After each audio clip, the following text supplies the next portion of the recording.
नमस्कार दोस्तों, पीसीएस पाठशाला में आप सभी का स्वागत है। यूपीपीएससी आरओ जनरल स्टडी का यह टेस्ट संख्या 2 है और यह आरओ जनरल स्टडी की टेस्ट सीरीज चल रही है जो हर आरओ परीक्षा के लिए बहुत मोस्ट इंपॉर्टेंट होगा। चाहे यूपीपीएससी का आरओ हो, चाहे इलाहाबाद हाई कोर्ट का आरओ हो, यूपीपीसीएल का हो या फिर आपका विधानसभा विधान परिषद आदि का आरओ हो, तो हर परीक्षा के लिए मोस्ट इंपॉर्टेंट है। तो आप लोग प्लेलिस्ट में जाइएगा, आरओ जनरल स्टडी नाम से प्लेलिस्ट बनी हुई है। यह टेस्ट सीरीज संख्या 2 है और जो भी प्रश्न आप लोग को दिए जा रहे हैं यह महत्वपूर्ण है, रामबाण है। आइए दोस्तों देखते हैं, निम्नलिखित में से कौन सी बायोडीजल की फसल है? तो वह है जेट्रोफा। जेट्रोफा जो है बायोडीजल की फसल है दोस्तों, जेट्रोफा। विकल्प सी। देखिए दोस्तों, जो जेट्रोफा होता है यह बायोडीजल की फसल होता है और इसमें जेट्रोफा के जो तेल होते हैं इसमें डीजल इंजनों में प्रयोग हेतु इसका उपयोग किया जाता है जेट्रोफा का। तो यह चीज़ ध्यान में रखिएगा आप लोग।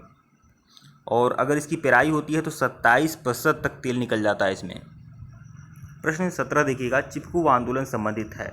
चिपकू आंदोलन संबंधित है तो 1973 में चिपकू आंदोलन चला था। 1973 में चिपकू आंदोलन चला था और यह पादप संरक्षण से संबंधित है। चिपकू आंदोलन जो उत्तराखंड में चला था, चिपकू आंदोलन 70 के दशक में। विकल्प ए।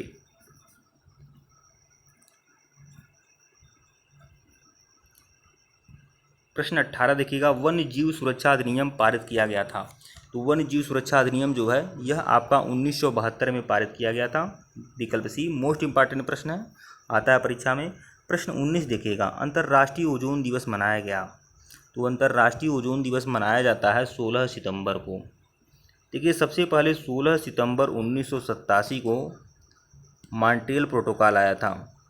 मॉन्ट्रियल प्रोटोकॉल जो है 16 सितंबर 1987 को आया था। इसीलिए और इस मॉन्ट्रियल प्रोटोकॉल में ओजोन क्षरण से संबंधित विशेष मुद्दे पर बात की गई थी और इसीलिए 16 सितंबर का जो दिन था ऐतिहासिक था। इसीलिए ओजोन दिवस मनाया जाना शुरुआत हुआ था 1994 से। 16 सितंबर को ओजोन दिवस के रूप में मनाया जाने लगा। लेकिन मॉन्ट्रियल प्रोटोकॉल जो आया था 16 सितंबर 1987 को आया था और जो ओजोन क्षरण से संबंधित था। ओजोन दिवस मनाए जाने से शुरुआत हुई थी 1994 से हुई थी।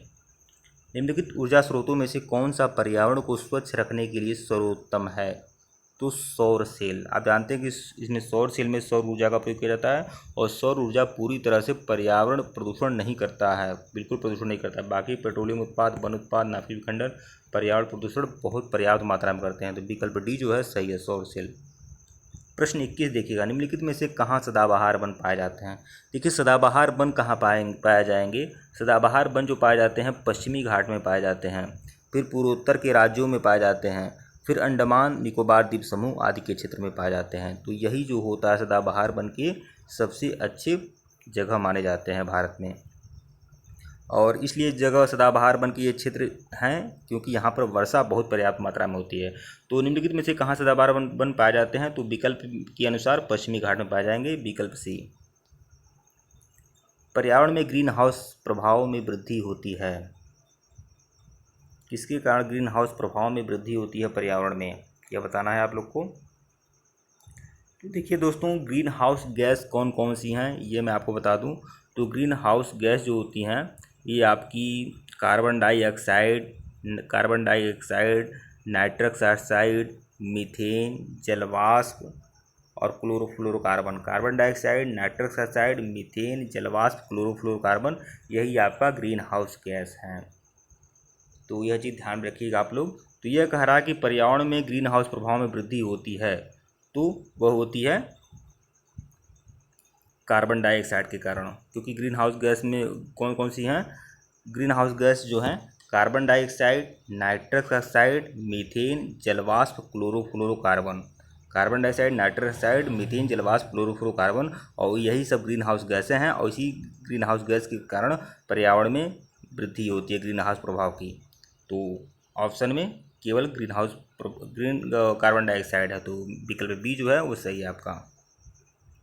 प्रश्न 23 देखिएगा, भारतीय संविधान की किस अनुसूची में राज्यों व संघ राज्यों का उल्लेख है? तो प्रथम अनुसूची में इस राज्यों व संघ राज्यों का उल्लेख है। विकल्प सी। प्रश्न 24 देखिएगा, भारतीय संविधान की 11वीं अनुसूची संबंधित है। तो 11वीं अनुसूची किससे संबंधित है ये बताना है आपको। तो 11वीं अनुसूची जो है यह आपका पंचायती राज से संबंधित है। 12वीं अनुसूची जो है नगर पालिका से संबंधित है। 11वीं अनुसूची जो है पंचायती राज से संबंधित है, विकल्प ए। देखिए, सबसे पहले 73वें संविधान संशोधन 1992 के द्वारा पंचायती राज आया था। 73वें संविधान संशोधन 1992 के द्वारा पंचायती राज आया था, लेकिन इसे लागू कब किया गया था, मतलब प्रभाव में कब लाया गया था पंचायती राज को? 24 अप्रैल 1993 को। 24 अप्रैल 1992 में आ गया था। 73वें संविधान संशोधन 1992 के द्वारा पंचायती राज आ गया था, लेकिन 24 अप्रैल 1993 को इसे लागू किया गया। अगर कहा है प्रभाव में कब आएगा, लाएगा, तो 24 अप्रैल 1993 को। इसीलिए 24 अप्रैल को पंचायती राज दिवस भी मनाया जाता है। यह चीज़ ध्यान रखिएगा आप लोग।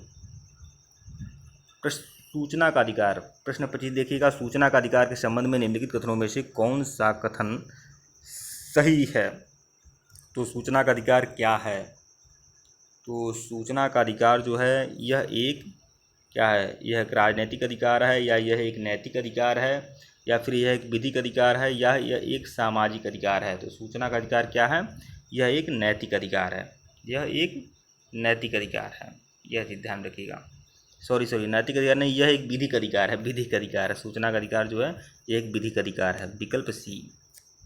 सूचना का अधिकार अधिनियम जो आया था 2005 में आया था, 2005 में आया था, और अनुच्छेद 19 के तहत सूचना के अधिकार को सूचना का अधिकार माना जाता है। अनुच्छेद 19 के तहत सर्वोच्च न्यायालय ने सूचना के अधिकार को अनुच्छेद 19 के तहत ही शामिल किया है। यह चीज़ ध्यान रखिएगा। प्रश्न 26 देखिएगा। भारतीय संविधान का अनुच्छेद 40 राज्य को सार्थक कदमों हेतु परामर्श देता है। तो ग्राम पंचायत के संगठन के संबंध में ग्राम पंचायत का संगठन का उल्लेख किसमें है? अनुच्छेद 40 में, विकल्प बी। प्रश्न 27 देखिएगा। निम्नलिखित में से कौन भारत में संघ राज्य संबंध से संबंधित नहीं है? संघ राज्य संबंध से संबंधित नहीं है कौन? तो सरकरिया आयोग संबंधित है संघ राज्य से। राजमन्नार आयोग यह भी संबंधित है संघ राज्य से। पूछी आयोग यह भी संबंधित है संघ राज्य से। तो संघ राज्य से यह तीनों संबंधित हैं, सरकरिया आयोग, राजमन्नार आयोग और पूछी आयोग। तो यह जो हैं संघ राज्य से संबंधित हैं। लेकिन जो इंद्रजीत गुप्ता समिति है यह संघ राज्य से संबंधित नहीं है, यह चुनाव सुधार से संबंधित है। चुनाव सुधार से संबंधित है इंद्रजीत गुप्ता समिति। देखिए दोस्तों, यह इंद्रजीत गुप्ता समिति का गठन जो किया गया था यह 1998 में किया गया था। इंद्रजीत गुप्ता समिति का गठन 1998 में किया गया था, और यह चुनाव सुधार से संबंधित है। जो चुनाव सुधार एवं जनप्रतिनिधि कानून 1951 में संशोधन के सुझाव के लिए इसका गठन किया गया था, इंद्रजीत गुप्ता समिति का। ध्यान रखिएगा आप लोग। प्रश्न 28 देखिएगा। योजना आयोग का अंत किस प्रधानमंत्री ने किया था? तो नरेंद्र मोदी ने किया था योजना आयोग का गठन। 15 अगस्त 1914 को उन्होंने घोषणा किया कि योजना आयोग को हटाकर नीति आयोग बनाया जाएगा। 15 अगस्त 2014 में उन्होंने घोषणा किया था कि योजना आयोग को हटाकर नीति आयोग बनाया जाएगा। और कब से बनाया जाएगा, कब से लागू किया जाएगा? इसे 1 जनवरी 2015 से। घोषणा इन्होंने किया था 15 अगस्त 2014 को, और नीति आयोग का जो गठन किया गया वह 1 जनवरी 2015 को किया गया। यह चीज़ ध्यान रखिएगा। और 1 जनवरी 2015 से ही योजना आयोग को समाप्त मान लिया गया और नीति आयोग का गठन कर दिया गया। प्रश्न 29 देखिएगा। असंगठित श्रमिक सामाजिक सुरक्षा अधिनियम पारित हुआ था। असंगठित श्रमिक सामाजिक सुरक्षा अधिनियम कब पारित किया गया था? तो सन 2008 में। 2008 में असंगठित श्रमिक सामाजिक सुरक्षा अधिनियम पारित किया गया था 30 दिसंबर 2008 को। 30 दिसंबर 2008 को, विकल्प सी। और असंगठित क्षेत्र के कामगारों को सामाजिक सुरक्षा उपलब्ध कराने के लिए ही यह असंगठित श्रमिक सामाजिक सुरक्षा अधिनियम लाया गया था 2008 में, विकल्प सी। ध्यान रखिएगा आप लोग। प्रश्न 30 देखिएगा। निम्नलिखित में से कौन सा भारतीय अर्थव्यवस्था का प्रमुख लक्षण है? भारतीय अर्थव्यवस्था का प्रमुख लक्षण क्या है?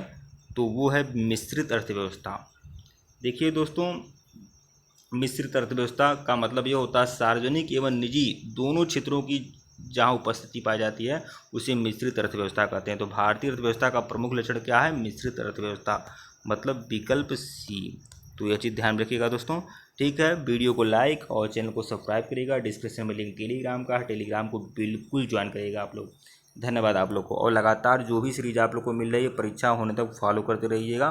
धन्यवाद आप लोग को।